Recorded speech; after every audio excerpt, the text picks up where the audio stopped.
I only read sponsorships for one man. And one man. Before we read that, yes, tell me. And I don't read them at all. I just tell stories that are out of my actual right. experience. I received an email roughly. from the gear store that said, "Thank you for your order. Yeah. You've just helped Same. unlock another high-impact man." Yeah, I just saw this as well. And it's an abundance of soccery. Mud gear socks. We have the, I guess it's the F3 Nation ruck sock. Uh-huh. 2 pairs. The Mud Gear Quarter Crew Merino wool sock, 1 pair, and a pair of tall compression socks, black/green. I didn't order them. Same. But I was happy to see that somebody did, because I can't. One of Santa's elves. What can you not have too many of? Mud gear socks. Mud gear socks. Yeah. But I did not order them or I'm not paying for them. Total cost? $0. $0. I assume they're a gift of F3's Malcolm. Maybe I'm wrong. I assume that, or maybe they are a gift of the nation. Oh, I really don't know. Malcolm did reach out to me asking my address, which he already had it, which I'm assuming he got it from previous but gear store orders. Could be, yes. That could be. Today was an ideal day in Charlotte, North Carolina to have your F3 mud gear socks on. 38 degrees on the Steve. Felt like 32. Sleet called for. Oh, so bad. Many a day like that, you're like, this is nothing to you, Plagu, because you guys suffer. But Charlotte, that's, we don't get that. Yeah.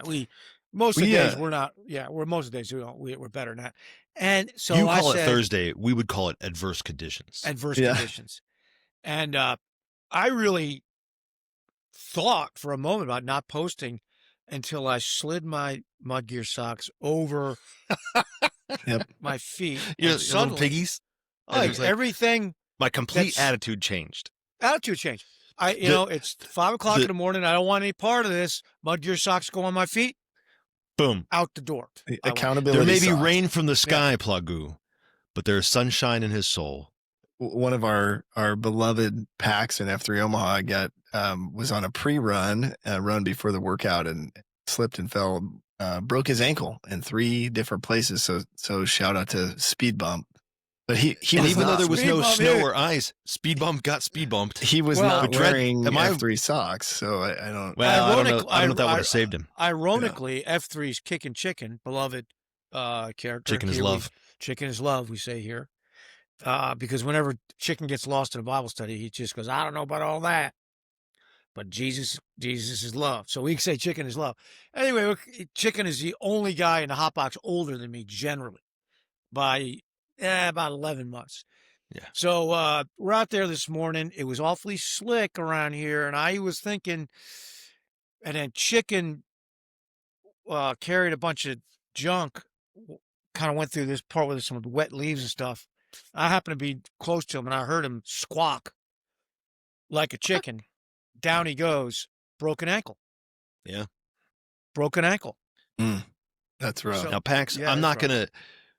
We make no claim that an F3 sock will save you from a broken ankle in slippery conditions. However, we will say that during your recovery, a compression sock could... No, we'll make no claims whatsoever, but be careful out there, crying out loud, because life's too short to wear crappy socks. It is. Fall in the leaves or decrease your protein game.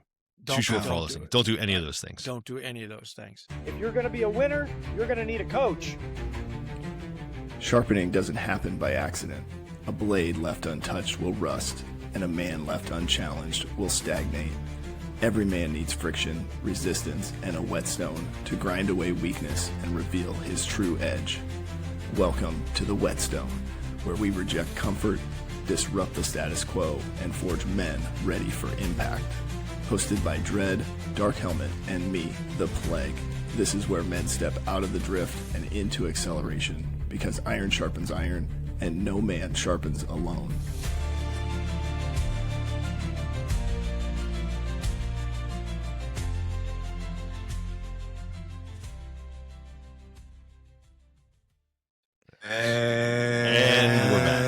back.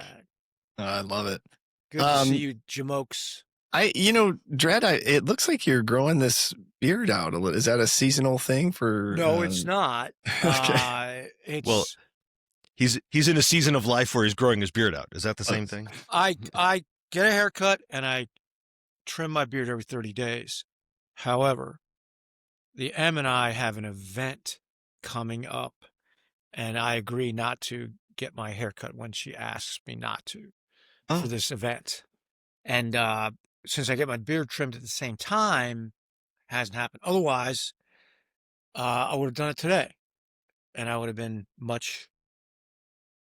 I would look much less facial hair. So there you go. Aren't you glad you asked, Plagoo? Yeah, well, I know, the nation's Huckleberry, right, gets the sort of Santa Claus thing a lot, which, is a fun experiment, right? Ask him about that. He doesn't really seem to like it every time I've asked him, but the white beard this time of year. But on another note, I was talking to some guys this morning about recent episodes of this show, right, the Whetstone, and I said, what do you want to hear more of? What questions do you still have? And you could imagine, some age-old questions like, can my son come to a workout? Don't say it. Never heard that one. Really? That's new. That's new. Honestly, the one question that I thought would be really, really good for us to just unpack. We've talked about this a little bit, but somebody mentioned specifically, Dark Helmet, and I think it's part of your mission, but to help men eliminate limiting beliefs.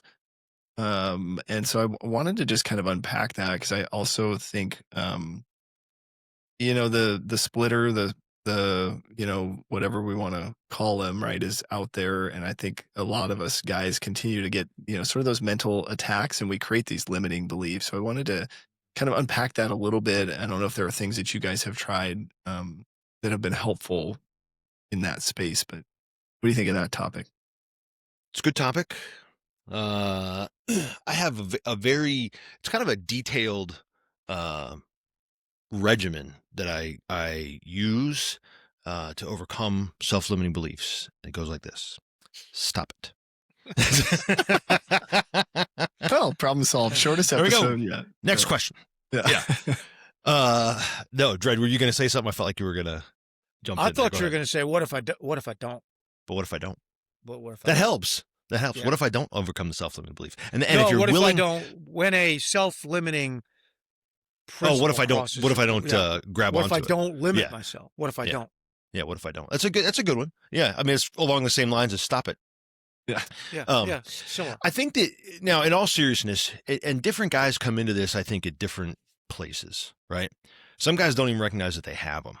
They really believe that it's the truth, right? They really, in their heart of hearts, believe it's the truth.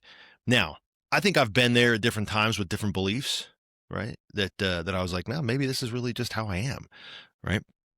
I think for the most part, and I'm guessing on this one because I don't know. And some guys, they suffered horrible things when they were kids. And so I'm not talking about true, real deep-seated stuff, dark stuff. I think that requires a level of maybe even of therapy or something, right? I mean, there's something else that needs to happen there. Like guys, and I think the guys at the rescue mission and stuff like that, right? I mean, those guys have self-limiting beliefs. Some of them are able to overcome a lot of them. Some of them, that's just kind of like they're going to be stuck there for a long, long time if they ever get out of it, right? I mean, that's part of it. And that's okay, because that's what we're here for, right? To protect and serve and lift them. That's what we're here for. And then there's some guys, I think, that don't have any, that somehow they've either overcome them or just nothing got stuck in there. I mean, I'm sure there's those guys out there as well. But I think the vast majority, somewhere on the spectrum of I kind of believe them, and maybe I believe them enough that I'm willing to accept them and sort of act like they're true. But I think that for me, I think a lot of it, and Dredd, you can attest as to whether or not this is the truth, because you've heard most of them, if not all of them, and helped me work through a lot of them too, right? It's kind of like there's things you believe in your head intellectually, or that you've kind of latched onto, and you tend to seek evidence for, You know, like I believe that I'm stupid. So everything you do, you're like, see, there it is. That's stupid. Oh, see, there's this thing I did. Was, you know, like you start searching for evidence. But somewhere deep in your heart of hearts, you know you're not stupid. You know you're not. You know the truth. And yet there's like all this crap that's just been kind of piled on top of it over many years and experiences. Right. And so I think that's where I think most of us come in, is on some degree of that kind of experience. Would you agree with that, Dredd? Yeah, I think Generally? I think that's generally true. I think it works differently for different men, but I think there's some, I say, like, I don't deserve this joy or success. Something I've done in my past has disqualified me to partake in this. I don't deserve it. I know guys like that. I know guys who have that attitude, and yet they haven't done anything, really. Right. I mean, something programmed them to believe that, but they can't point to it. Well, okay, so I know a lot of guys, Plagoo. If you ever come to, you been to Charlotte, Plagoo? It's a flyover state for me. Oh, okay, yeah. So where the heck are you going if you're flying over Charlotte? There ain't a whole lot of land left over there, Plagoo. Europe, you know. Whenever somebody comes to Charlotte, Dark, confirm this or refute it or whatever. Yep. Airport's on the west side of town. It's very. I confirm that. It's very actually very close to Charlotte. So maybe 5-6 miles outside town. Yeah. You come through the city. That's why when you're in Charlotte, you cannot be anywhere without hearing a plane some time of the day. That's all day long, everywhere. You come through the city, and I believe the city of Charlotte looks very nice. I mean, it's clean. Almost all the buildings are new. Oh yeah. It's an actual city. It's compact. It's well placed, you know. And you pass through the center of the city, and you get to the southeast side of Charlotte, where most people like we live. And I could take you through, and I generally do this intentionally, through some of the most beautiful neighborhoods you're ever going to see. It's full of trees. The houses are big and well cared for. Oh, I mean, beautiful. The neighborhoods are lovely. When I was a young law school student here 30 years ago, and I was interning at the public defender's office in Charlotte, I lived in an apartment very close to a neighborhood called Eastover, which is on the east side of town. And I used to run through there and think, man, to ever live in a place like this. I mean, it was just amazing to me. And I don't live there now. I can't afford to live there now. But I know many guys who do. And some of those guys would act like they don't deserve it in some way. Like, oh man, I just, and these guys are hard workers. I'm not, some of them had some advantages. They woke up on third base and thought they had a triple. I actually don't know anyone like that who woke up on third base and thought he hit a triple. Every guy I know over there woke up on third base and is not really sure how he got there. He drew a walk, moved to second on a bunt. So I mean, every guy it was worked. A slugfest. Yeah, every guy I know, because he'd be a typical F guy. I works hard, and takes care of his family. Also, and has this kind of self-limiting belief. It's very odd. Mm-hmm. So I want to just this is the opposite of what you're saying, Dark. Not a guy who's in the rescue mission. Right. Yeah. Because I'm not going to actually say they have less self-limiting beliefs in a way. Like, when we go to help them, they don't say, I've never heard a guy say, are you sure you want to help me? I mean, do I deserve this help? It's a different kind of self-limiting belief. I think they look and go, I'm unhelpable. Okay, well, there is no help for me. A guy who has not conquered his demons. Right. That's what I'm saying. There's some guys that are just, that's. But when we go over there, right, and tell those guys sincerely, we want to help you maintain your sobriety, for instance, that's the thing that starts to break it out of their head. But I'm going to say they don't have the self-limiting concept of not deserving it. Right. But there's it's limits on either way, right? Well, their limits. I agree. Yeah, I agree. Yes, I'll agree. once somebody convinces them that they can be sober, that they can throw off the shackles of their addiction, right? And if they will accept that. Then they can accept that. And some of those guys are the most joyful guys I know. You know, Sure. Now. Now, when you're in, like, we're in COT with those guys, and, you know, what are you thankful for? I'm sober. I woke up sober. I woke up without a hangover, you know? Yeah. So I got a point. I promise you I got a point. So anyway, it's hard when you're living in Eastover, Charlotte, to appreciate all the blessings you should receive because they're so voluminous. And I think guys have a self-limiting principle of that it's hard for them to be joyful about it. That's just an observation that I'm making. That, you know, where I always tease guys from South Charlotte when we pray, they pray to we just instead of Jesus. They say we just like almost afraid that, I mean, you know, God, you know, you're not going to be punished because you succeeded. It's the oddest self-limiting principle I think I've ever known. The self-limiting principle being stuck in drug addiction or whatever. Oh, you know, yeah. And there's ways to break out of that. I guess because my dolphin is the accelerating man and not the homeless drug addict, you know, guy. I love those guys equally. The guy who my heart beats for is the sad clown who can't enjoy what he has. Yeah. You know, that I see that guy. That's what I was just going to say. Is, I see that guy. These guys on the mission are not sad clowns. I mean, stop saying a blind hog finds a truffle, or, you know, stopwatch is right twice a day. You did really good stuff, man. You went, you worked hard. You know, you busted it. You started a business. You employed people. You are a mensch. You know, a fixture in your community. A guy who donates all sorts of money and time. And you should be joyful in that. And it's almost like a lot of these guys are afraid to do that. Like they don't feel like they deserve to do it. And I know there's some sense of humility. They're trying to be, you know, to remain humble.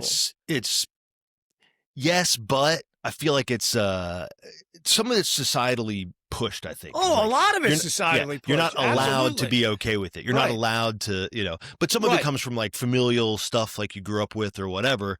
But a lot of it, I think, is it's this the beliefs that we have are programmed into us because like what you're talking about, Dredd, is a lot because it's like, well, it's distasteful to be proud of yourself or to be okay with your accomplishments. Like that's kind of like, well, it's because you're sin. putting other people down. It's actually no, a pride sin. is a sin. Well, you said proud of your accomplishments. So I'm proud that you accomplished something, but pride in that sense, I believe, is to say, and therefore I'm better than somebody else. There. Okay. That's where I thought you were. So yeah, to say what you should neither be is prideful nor ashamed of your immutable characteristics. If God made you 6'9" and you could dunk a basketball, there's no point. Good on you, but there's no. Well, you shouldn't be proud You didn't do of anything that, to do that. Yeah. But nor should you be ashamed that you have an advantage over a guy who's 6'2". I mean, it makes no sense, actually. That's why you know it's coming from the splitter. To say to a man, and the self-limiting part of this thing, because that's what Plago is like, plugging my head. It's like, think of all the things you could accomplish if you could set that limit aside and say, I'll be able to do, I will partake in whatever, using whatever gift the Lord gave me in bettering my neighbor and my brother. And I don't have to feel bad or that's what I can do, right? I don't have to feel like it's unfair in some way. Like I have some unfair advantage in going out and doing something. It's a wacky self-limiting, but belief, because what happens is the limit there then is it's not that some of those guys are okay with the fact that they achieved and they continue to achieve, right? They continue to be high achievers. They continue to work hard. They continue to do those things. But the belief that limits them is that if they believe that they don't deserve it, or they believe that it's not okay for them to have it, then they won't use it in the appropriate way to bless the lives of other men. That's what I was trying to say. You said it much better. Thank you. Like they'll find themselves stuck there. And so I think Dredd brings up a really good point, and I think the rescue mission is a different kind. I think there's a bunch of different kinds of ways that you can look at it, right? But the fact of the matter is that I think the vast majority of guys, because not everybody lives in Eastover and believes they don't deserve it, right? I think the vast majority of these guys, these sad clown type guys, are the ones who say to themselves, and like, I went to this thing in Arizona, and it was a room full of some of the saddest sad clowns known to man. I mean, these guys they believe that they've done something that makes them unlovable, unworthy. And as it turns out, that might be like, I always thought, these are the guys that are probably most in my particular, my dolphin, right? As it turns out. And I knew it was a guy, I knew it was men of a certain age and kind of at this place where it's like they're entering their midlife crisis. Typically are the guys that I seem to do the best with and that I enjoy working with the most and that I feel like I have the most to offer to and that kind of thing. And yet, as I went to this men's retreat, there's just a lot of guys. I was like, man, these guys just all believe that they're a piece of crap. Like, and they're similar way, right? Like they may not be living in Eastover, but they're doing just fine. Got a beautiful family, wife, or like they got divorced. And some of it is, they're like, well, see, I'm a failure at this. See, I'm a failure at that. I'm a failure. And they want to pile on all this failure. And so I think whether it's one of those things that gets programmed into you when you're a kid, so like for me, I'll, in the interest of transparency, I'll share it. Right. Dredd knows this more clearly than probably any human alive.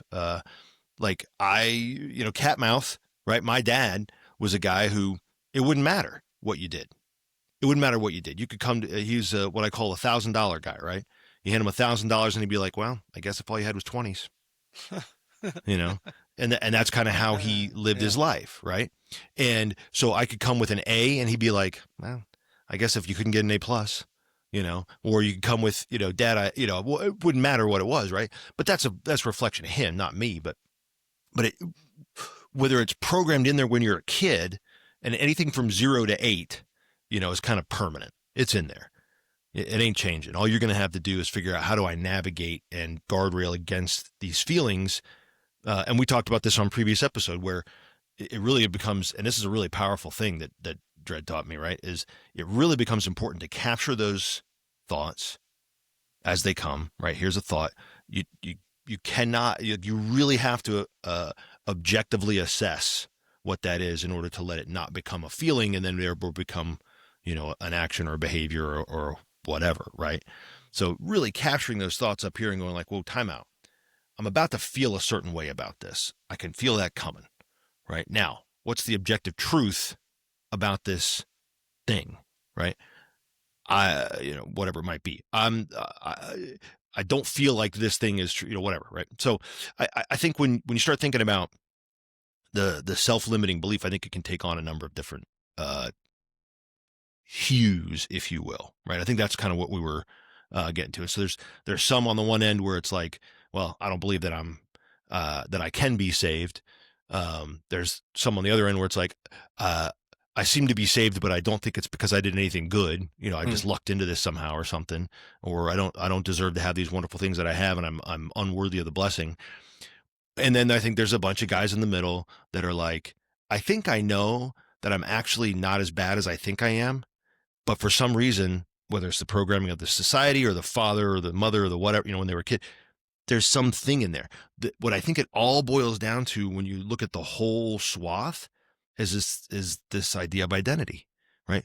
Who am I? Am I worthy? Do I matter? Do I count? And I think that's where no matter what the problem is, I think there's an element of it. I'm not gonna say it's the whole problem. Sometimes it is, but there's an element of it, I think, that boils down to that.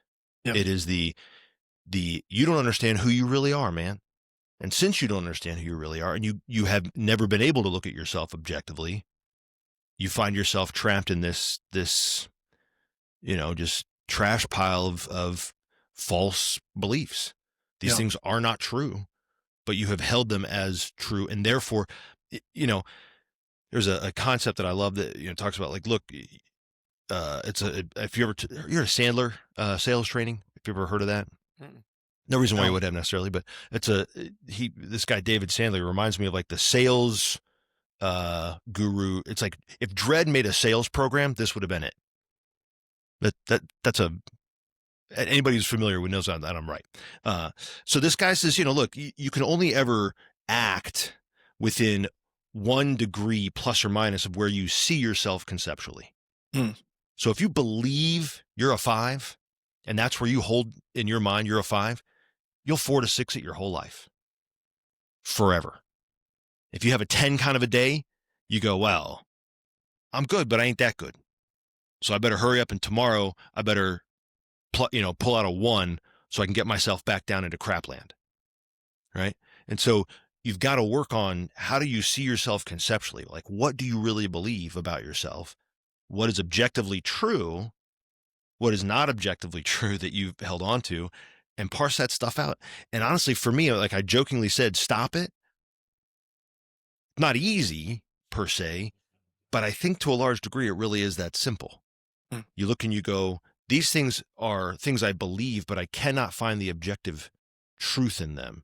I see a lot of evidence that I have chosen to believe as the truth, of these things. Like I screwed something up. I make mistakes. I failed at some business venture. I lost a client, whatever it might be. So I can pile up evidence to try and pretend that that's objective truth, but it's not, right? The objective truth is I came from a loving God who, those are the things. And so I think does any of that make any sense? Yeah, I'm curious your thoughts on, because to me, thinking back to our episode on the, essentially stand firm, like know what you believe, stand firm. We were kind of talking about like, if you don't know what you believe, you get pushed back, and then all of a sudden, is that how some of these, at least maybe like societal limiting beliefs, do you feel like maybe that's how those start to form, is we're unclear on what we believe, so we just start believing what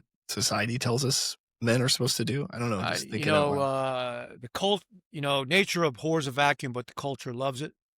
So if you have an empty spot in your belief system, goo's gonna rush in there and ooze right in, of right? stuff. Just come right in and take up space in your living room, man. There's no doubt in my mind about that. That's why knowing what you believe is so important. Starting there. It is fascinating to me, we went through that whole thing. If the end state is defending what you believe, very few people are doing that. I mean, very few people are. Well, thus, and so many of them don't even know what it is. They couldn't defend it if they wanted to. That's right. So very few people are defending what they believe. A few more people obviously are proclaiming what they believe, but I mean, how many people actually know what they believe? And understand it? It seems to be a dwindling amount of people. I mean, it just the way people go to and fro. So you ever see on Twitter, fascinating to me when somebody says something and somebody digs out an old tweet where they said the exact opposite, and they say, "This you?" It's like, well, I mean, you just said the exact. Now some of that's political. Sure. Democrat did it because it's okay, whatever. But a lot of it's not. A lot of it is just some kind of foundational thing the guy said, it's always do this. And then 2 years later, it's like, never do that, with no explanation in between why he not only abandoned the original belief, but now is 180 out from that. And I think that is the modern disease of not knowing what you believe. Yeah, because I was actually I'm not going to say flip it all the way over or anything like that, but I think there are a lot of people out there defending something that they feel like they believe or they claim to believe. But then as soon as you start to poke at it at all, you realize not only is there no real defense for it, they don't even actually believe it. And so it almost kind of goes the other way, right? It's like there's all these people out there. Yeah. I mean, they just want to fight all the time about everything. All that kind of stuff is to me, that's that. It's like, oh, what are you defending? Oh, so do we get to dig through your tweets now? Like, look, this is just noise. You guys are just making noise so that you feel better. it's that old classic, like, confusing activity for industry. You're making a bunch of noise and you're like, must be working in here. I hear all those hammers hitting things. Like that. None of them are nails, mind you, right? But like, oh, but we're whacking away in here like something's happening. And but I think that you make a good point. And I think Dredd would agree that, but obviously if you don't, you don't, but tell me, but that I think you kind of are exactly right, Plague, that it doesn't just like, whereas before when we talked about beliefs, we were talking about the beliefs of, like, out there in the world, our positions on things, or our opinions about things, or our beliefs about our faith system or something like that. But I think it absolutely would apply to my belief about myself. Right. And if I have error in that, then what am I defending? Am I willing to defend? Can I even stand on that?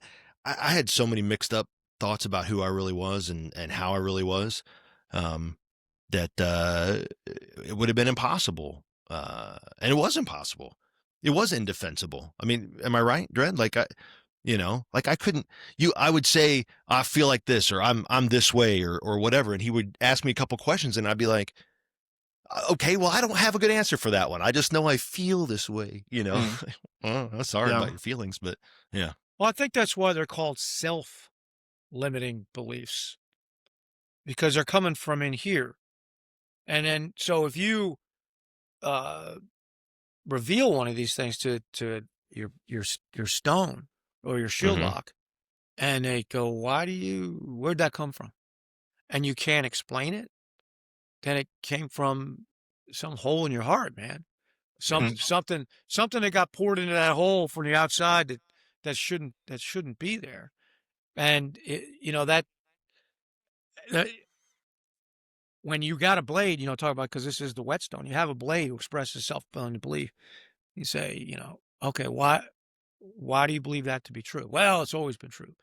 Can you give me some examples where that happened? And it's just everything happens that way. Like, when you say everything, what do you mean? Like, can you give me one example from the last year where this was true? And most guys can't, because they haven't unpacked that self-limiting belief. They just accepted it. It's just, it's so baked in there. It's like wallpaper. Right. It's oxygen. It's just, it's just take it for granted. And a guy who is not encumbered by those, of course, he looks different, because he's just out there doing stuff. And you're like, who the heck is he to think he could do that? Well, he is not carrying around your self-limiting beliefs, man. Yeah. Those chains, that you're carrying around, like the ghost of Christmas past or whatever. I mean, he's Jacob Marley of. He's not carrying those around. He's free. You got a sandbag and a ruck carrying plate on your back, and that dude doesn't. Of course, he's moving faster than you. And while you're encumbered by those things, you're going to be walking slow and not being of much good to anybody. You got to get rid of them. Well, how do I get rid of them? First thing is analyze them and get somebody else to question you about them. See if they're true. I mean, the fact that you're in a wheelchair because you're a paraplegic is not a self-limiting belief. You can't walk. Them's facts. Yeah. Right? You can't walk. We've been if you're like Ricky Bobby, and it was, that's different. Yeah. We've been doing a book study here locally on Wild at Heart, right? Which is a book a lot of guys I think are familiar. But he talks about sort of this ultimate question, right? Of, do I have what it takes? That men ask, and sort of the answer to that is yes, because of who we believe to be our creator, right? And so then, I think just thinking about that, and just if I'm going to identify the lies or the limiting beliefs, then I have to get firm in my, like, what is the truth? What's the truth? Yeah. And I think we were talking this morning. The other thing, it's funny. I bet if we look back at all the episodes, the answer to most of my questions is probably, you should get a whetstone, because I'm also thinking of have a podcast with them.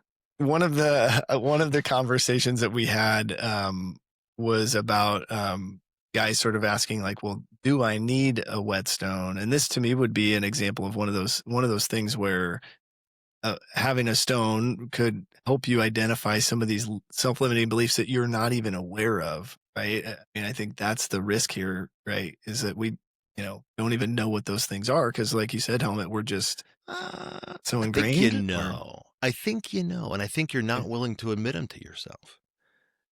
So you need somebody else part to... of the problem. I think the prodding of another man. So it was good for me to sit down across from Dredd, right? And say, these are these things I believe about myself, and that's why I feel sad, or whatever it is, right? Because he could objectively, and it took, look, I fought, didn't I? I fought with him many times over like, yeah, well, you're just being nice.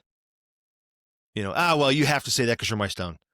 Well, you're only saying that because, you know that I'm a nice guy and you like me and, I'm funny or something, right? And Dredd has, I don't even know how many times, probably more than I want to admit, but has many, many times said, like, do you think that little of me? Like, is that I'm like some kind of sycophantic suck up to you? Like, I love you. I would never do that to you. I wouldn't just do it because I'm a nice guy and you're a nice guy. Like, that's like that is so anti F3. Like it doesn't even compute, but again, it was a belief that I was trying to hold on to because I couldn't reconcile in my head the real truth, which was actually, Frank, you are really smart. You're incredibly capable. Like, you're an excellent leader. Capable. See? Right? But like the other day I just said I was talking about something else, and I think Dredd thought that I was like coming with a little self-limiter, a little parenthetical, and I said something about, because I was referring to something else, and I was like, look, I think I've done a pretty good job of Nantan in here. He was like, you've been a great Nantan. And I was like, no, easy, it's okay, relax. I wasn't coming at myself on that one, because it's just part of, I beat myself up relentlessly. Maybe it might help you to visualize, like, anthropomorphize your self-limiting beliefs. So Dark knows this, and stop me if I've said this in a prior episode, but every morning I do my whetstones in poppies, right? Which is 47 feet away from where I'm sitting right now. And there's a woman who walks in there every day who glares at me. She hates him. She hates me. She glares at me. She hates me. She doesn't only hate me. She has a incredibly low opinion of me. I would say the hate is probably, you might want to get over that, my friend, ma'am. But the incredibly low opinion you have of me is well grounded, in fact. I mean, the period of my life and her life where we interacted kind of indirectly, I don't want to go too deep into it, where there are interactions, what she knows of me. Was through your interactions with another person. Yeah, right. Yeah. Right. So her husband. So what she knows of me, it's a business thing, is stops at 2007. That's the last time. A little while ago. That's the last time I spoke to this person, and I see her every day. She will not talk to me. I tried. She will not speak to me. I tried. I was going to say, look, I'm really sorry about what happened. It was completely my fault. I'd like your forgiveness. She would not. Just turn and entertain the conversation. Wouldn't even walk away. Okay. So that was 5 years ago, more than that. So we both go to the same bagel shop every morning at the same time, more or less. And I'm always sitting with a blade. And I'm always talking, and I think it makes her so mad because based on what she knows of me up until 2007, I don't deserve to have any friends. I don't deserve to have men sitting there. You certainly shouldn't be mentoring anyone. I shouldn't be mentoring anybody. I should be in prison, in her mind. So it's not quite that bad, but I should not be admired in any way. I don't blame her at all for her opinion. I hold the same opinion, except it ends at 2007. And if all that was all the data we had to go on, then I would feel about myself the way she does. So whenever I am having a self-limiting belief, like I just picture her, like she is my self-limiting belief. She's a walking, talking configuration of all the things that some are true and some are exactly whatever that I've been forgiven for anyway. I'm no longer imprisoned by those things. She is free to think them if she wants, if it does her any good. And it doesn't matter if I think them or not, or it doesn't matter if she does or not to me. And like, I do this mental thing sometimes where I'm saying, the splitter is after me and saying, now, who do you think you are giving these guys? And I say, oh, that's what she would say. And I just picture her. Thanks, Karen. It's not Karen. I say, I know, but I'm just saying that's the generic Karen. name. We'll call her Karen. Yeah. Let's call her Karen. So that's what Karen would say that. Karen would say that. But I do not say that. I do not say it, and neither does my Lord. And that's all I really need. So it kind of helps to say, oh, well, take all that self-loathing and self-limiting, I don't deserve this junk, and let her carry it around. So create your own Karen. Create your own Karen in your own mind to carry around all that junk you would throw at yourself and say, I don't need to do it. She's doing it for me. She can have all of it. I would love her to be free of it. I would love her to. I try to. But that's her own self-limiting belief. Yeah. She needs to blame me for something. So that's her self-limiting belief. And as long as she's willing to do it. Yeah. And just to kind of add in there, sometimes when we say self-limiting belief, it's not necessarily a belief about ourselves, right? It can be. It often is, probably most times, right? But any belief that we have that limits us and our potential, right, limits us from making good decisions, I would call a self-limiting belief, right? Because you're limiting yourself. It's not a belief about yourself, but maybe you could say it's a self-limiting self-belief. It's about, it's about yourself. I think it's a God limiting belief. So if we picture, say more. If we see how I did there? Yeah, say more.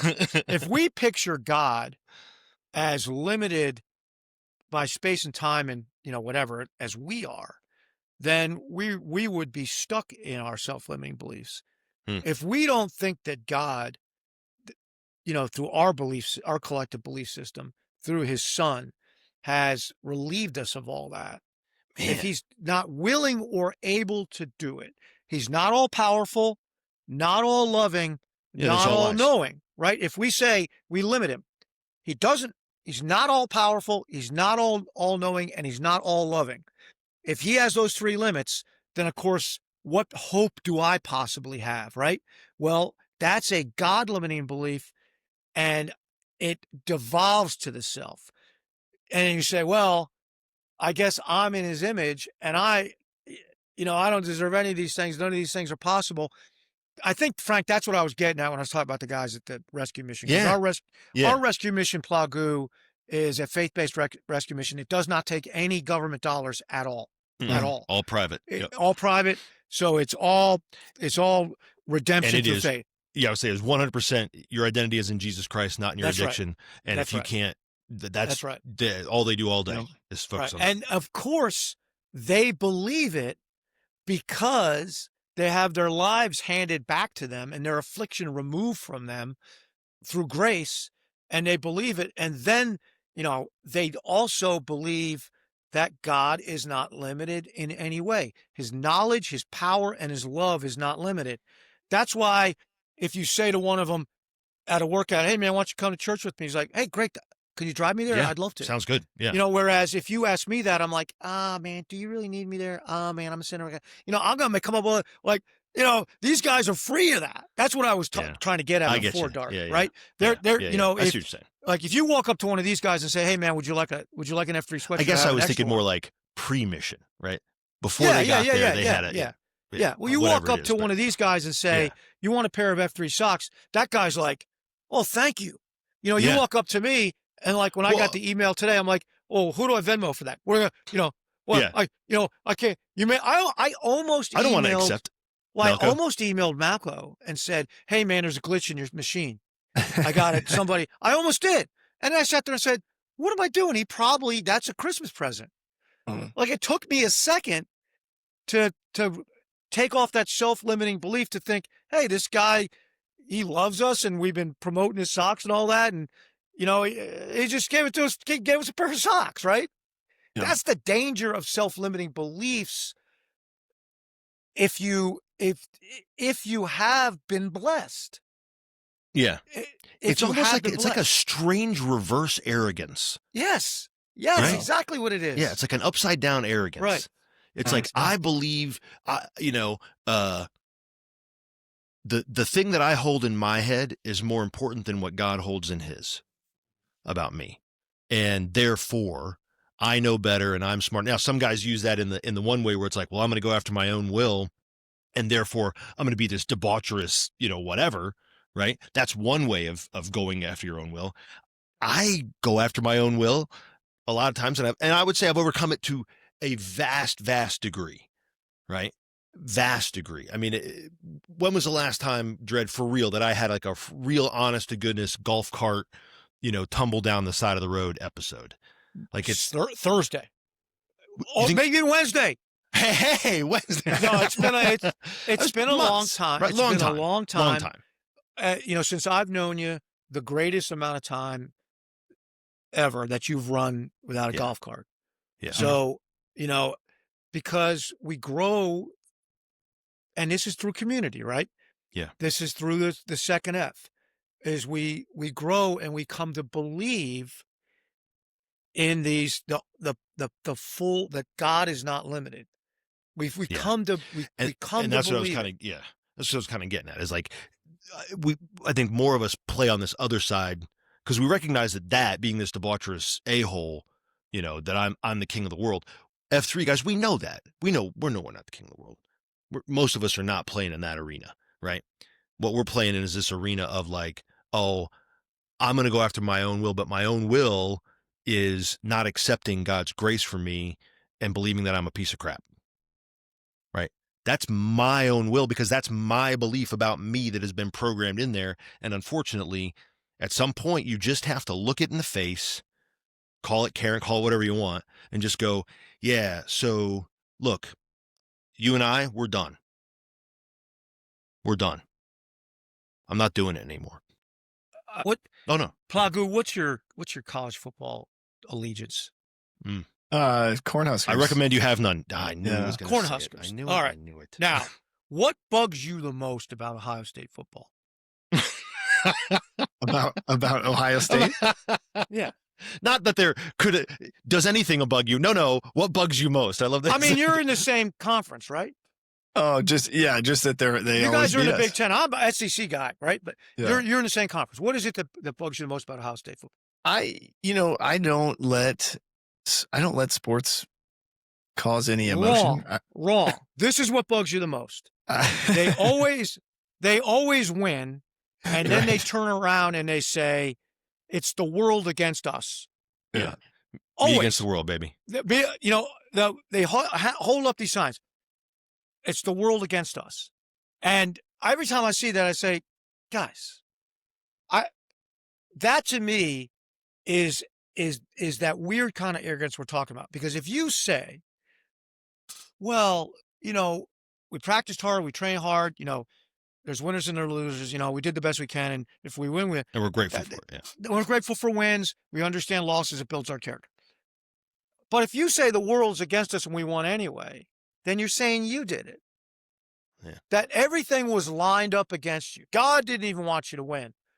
You shocked God, And I think a lot of guys roll around with that attitude. Like, it's the world against me. No one wants me to succeed. My father didn't love me. My father loved me. Women don't love, it's like women want, my wife loves me for my money. My kids don't really love me. They just know it's me, but I'm still out there succeeding. It's because Look at me. Pat me on the back. Yeah, that's arrogance. Yeah. That is arrogance. That's the kind of arrogance I had when the Poppies lady thought I was a jerk. And she was right. Because I had that exact, my wife would say to me, why do you play life from the loser's bracket? And that's exactly what I did. because I wanted to be darn sure when I won it was all me. All Dredd, me. it's so funny. That's the We're so worst alike. self-limiting. That's the worst self-limiting belief that you could ever have, right? So, Plague, you know that I refused. I never played team sports growing up. Wouldn't do it. Wouldn't play soccer, football, none of that stuff. I wrestled. I water skied. Played racquetball. With my with an angel, right? But those are the things that I did because then I didn't have to rely on anybody to win. I didn't have to be apologetic to anybody when we lost. I didn't care. It was me and only me. So here's just interesting. You were saying all that stuff, Dredd, because it reinforces once again why we get along so well. But because we're a lot alike, I think. But outside of the fact that I'm not as handsome or smart, but other than that. But anyway, look, these are facts. I've captured it. Sorry. But here's but Plague, when I went to this thing in Phoenix, right, and I'm listening to these guys, and I thought I was just going to observe because they asked me to come and to speak about F3 because they do these boot camps, and they're like, there's got to be some way of community in between. Would you come and talk about F3 so that you can tell us what we should be doing in between? You know, they come to a boot camp, it's good for a couple of weeks, and then it's over, right? And so I thought, I'm coming to observe, I'm coming to speak, like that's what I'm there for. But I went ahead, I'm there, so I participate, and I'm listening and all this kind of stuff. And man, I had a revelation that I don't think hit me until maybe a week or so after the conference even. But talk about a self-limiting belief. But you're talking about this me against the world, Dredd, and it just made me think of, because there's a Tupac song called Me Against the World. I don't know if you know that one, but I used to listen to it all the time. It's not Geddy Lee. Not Geddy Lee. It's not Geddy Lee. That is correct. I don't think that should be our song, but you could look it up. Maybe it is. But I really had that belief. And I wrote down something, and it was a note to my dad, and Dredd will appreciate. I don't think I shared this. I don't remember if I shared this on when we were together last or not. I can't remember, but I said, nobody protected us from you. And so I feel the need to protect everybody from you. And therefore, I had this, it's me against the world. Yeah. Because I'm going to protect everybody from all the bad things, all the people that will hurt them, especially the men who will abuse power, right? The men who and I had this belief in my head, and suddenly I was like, wait a minute. What's the truth, right? That's not true. I'm not here to protect everybody from, my dad or from the world or from whatever their cat mouth issue is. I don't, that's not my job, right? Their job is to figure that out and work that out with their creator. And I'm here to assist and whatever. Right. But man, capturing that thought and going, it really helped with that kind of, we were talking about before, I think it was last episode about the cloud of haters, cloud of witnesses deal, right? Man, I mean, what a head trip that I didn't realize it, but I've always felt that way. I've always felt like it was me against the world. Everybody's coming at me. I'm fighting everybody. They're just waiting for me to fail. They're just waiting for me to screw up. They're just waiting to point out where I'm limiting my potential or where I'm not living up to my, whatever. And everybody, they're just waiting. And as soon as it happens, they can't wait to pounce on me and tell me what a piece of crap I am. And so I just went, oh, that's okay. I understand why I believe that. All right, stop it. That's it. Right? Yeah. Now, will it be that simple forever? No. Will I still have stuff to work through and have to kind of process? Sure. That's fine. But now that I can look at it and I can say that's the belief, right? Captured the thought. I will no longer allow this to become a feeling in my heart because it is objectively not true.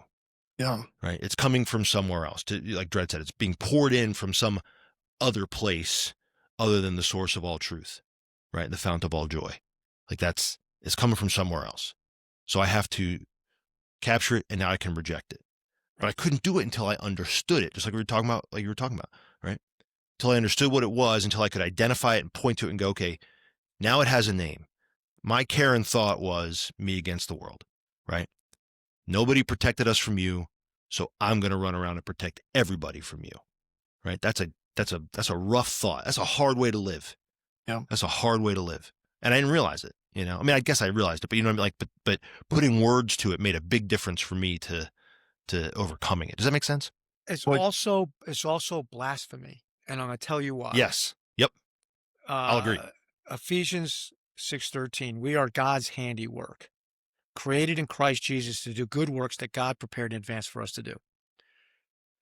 So, that one of the main reasons I have that committed on my heart is so I can remember and picture me being put together carefully by the God of the whole universe, by the most powerful, knowing, loving being possible, saying, this is what I want from this guy. He is my handiwork, my creation. I have things that I have planned for him to do. They're good. They're good. And I planned them out carefully for him to do.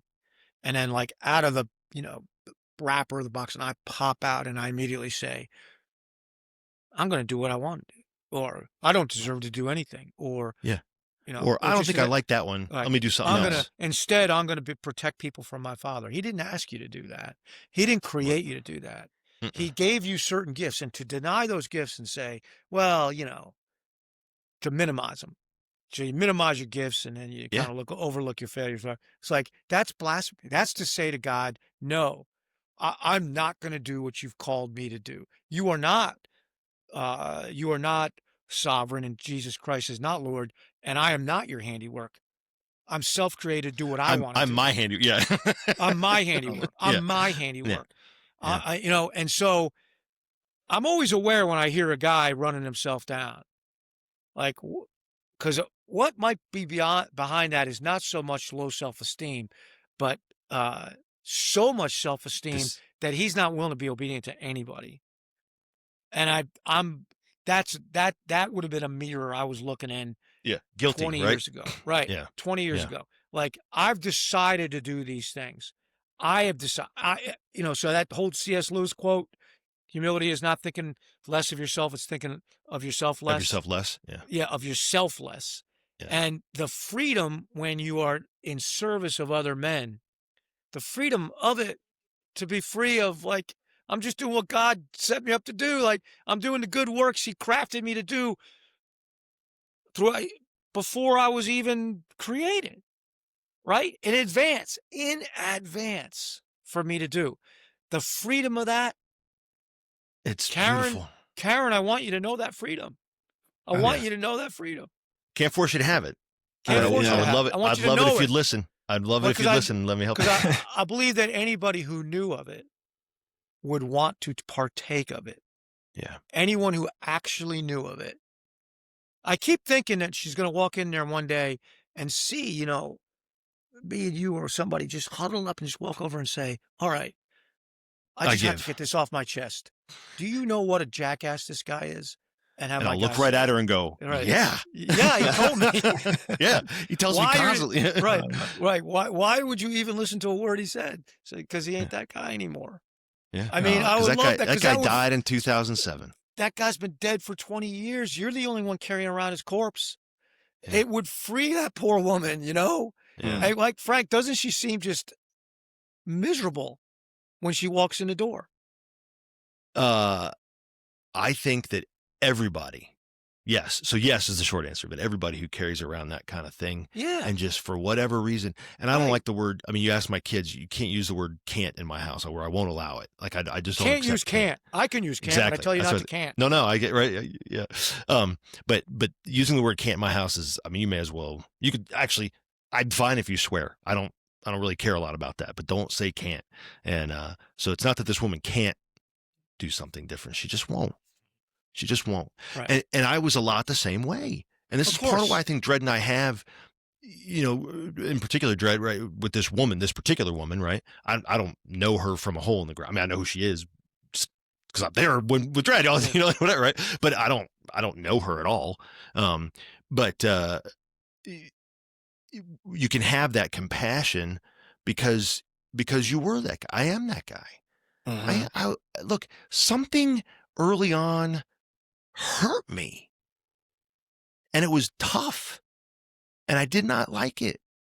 And in order to try and keep myself from getting hurt again, I create all kinds of elaborate, schemes and beliefs and scenarios and all those kinds of things because, I don't want to feel that way.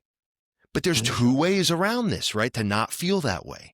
One is to, well, actually, I should say, I don't want to feel that way. So one is to try and protect myself from it by building these elaborate schemes like I did. The other is to simply allow myself to be freed of it. Yeah. Just allow myself to, and then I don't have to hurt it anymore either. Because now, at the risk of sounding some kind of weird way about it, but like, this is really how I feel. And I don't want to make anybody uncomfortable when I say it, but I can't not say it. And that is, my life is a win-win now. Right. Mm-hmm. I can't lose. If I'm on mission, if I'm doing the things that I believe that God has called me to do, and then any role that comes along with that, any success or failure or anything else that comes along with that is all designed to help me to do that more later in the service of his children. I can't lose. Right. I can't lose. Let me tell you what a calm feels like in your heart when you know you can't lose. Right? I mean, that's a beautiful thing, right? It's a beautiful, beautiful thing. If I get fired because of a thing that I did that was on mission, okay, that just means that God must have something better or something different for me to do, in his service. Because I mean, there's times when I make mistakes, sure, but this isn't that. You know what I'm saying? Like, if it was really, you get what I'm saying? Yeah. Right? Yeah. Yeah. I love, and part of what I think you guys are talking about, I do think, right, when we take these self-limiting beliefs and we convince ourselves that that's who we are, right? I know for me, like with my issues with substance abuse, right, it's been helpful to have that be a name so that I remember it's not part of who I was created to be. And, so I think I would just encourage guys. I mean, I do think we do that, right? Over time, we just believe and believe and believe. And then we think, well, I can't do this because that's who I am. And so for me, it's been helpful to sort of say, and even for my wife to know that the behaviors and the betrayal and the things I did as an addict that's not who I am, right? That's not who God created me to be. I think is a super helpful thing. I mean, there were definitely times where I bit off more than I can chew. But through it all, when there was doubt, I ate it up and spit it out. I faced it all, and I stood tall, and I did it my way. No, Plague, you did it God's way. Stop doing it your way. That's right.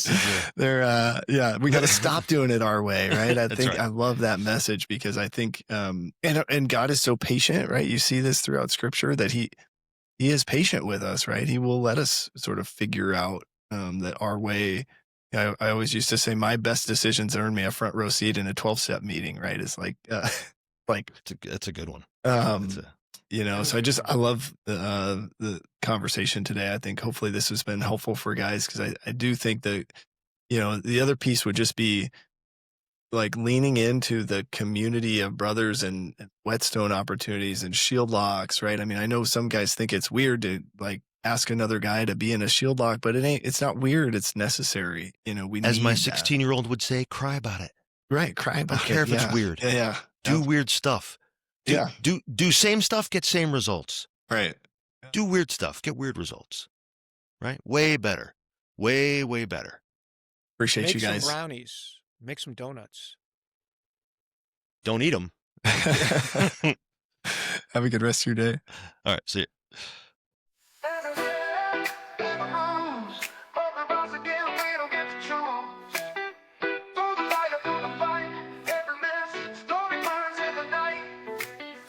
On our hands, hope in our chest. We're not defined by the weight of the test. Brothers in step, we carry the flame. Different roads, but the heart beats the same. Every man's got a story to tell. From the valley low to the mountaintop, yeah. Every man's got a story inside. Standing strong, we won't hide. Every man, yeah. Every man's got a story. We've been broken, we've been bruised, but we rise again and we don't get to choose. Through the fire, through the fight, every man's story burns in the night. Scars on our hands, hope in our chest. We're not defined by the weight of the test. Brothers in step, we carry the flame. Different roads, but the heart beats the same. On a story to tell, from the valley low to the mountaintop yell. Every man's got a story inside. Different roads, but the heart beats the same. Every man's got a story to tell. From the valley low to the mountaintop, yeah. fight, standing strong, we won't hide. Every man, yeah, every man's got a story. Every man's got a story. Voices rise like thunder, they roll. Truth in the pain, it's shaking the soul. Chains may rattle, but they break in time. Every man's story is yours and mine. From the struggle to the glory, every man's got a story. In the dark or in the light, we keep marching through the night. Every man's got a story inside. Every man's got a story to tell. From the valley low to the mountaintop hill,